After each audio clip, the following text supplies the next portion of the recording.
તંત્રની ઘોર બેદરકારી, બિલપુડી ગામનું જાહેર શૌચાલય ખંડેર હાલતમાં। ધરમપુર તાલુકાના બિલપુડી ગામમાં ગ્રામ પંચાયતની બિલકુલ બાજુમાં આવેલું જાહેર શૌચાલય આજે જર્જરિત હાલતમાં છે। પ્રજાના ટેક્સના લાખો રૂપિયા ખર્ચાયા છતાં જો પંચાયતની નાકની નીચે જ આવી હાલત હોય તો ગામના અન્ય વિસ્તારોની સ્થિતિ શું હશે? ગંદકી અને ખરાબ હાલત જોઈને પ્રશ્ન થાય છે કે જવાબદાર અધિકારીઓ શું ઊંઘી રહ્યા છે?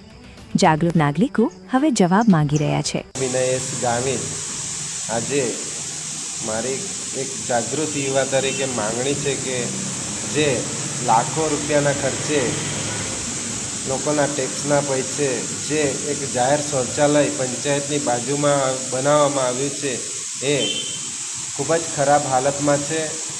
એને તાત્કાલિક ગ્રામજનોના હિતને ધ્યાનમાં રાખીને, ગ્રામજનોને પડતી તકલીફોને ધ્યાનમાં રાખીને તાત્કાલિક ચાલુ કરવામાં આવે એવી મારી માંગ છે।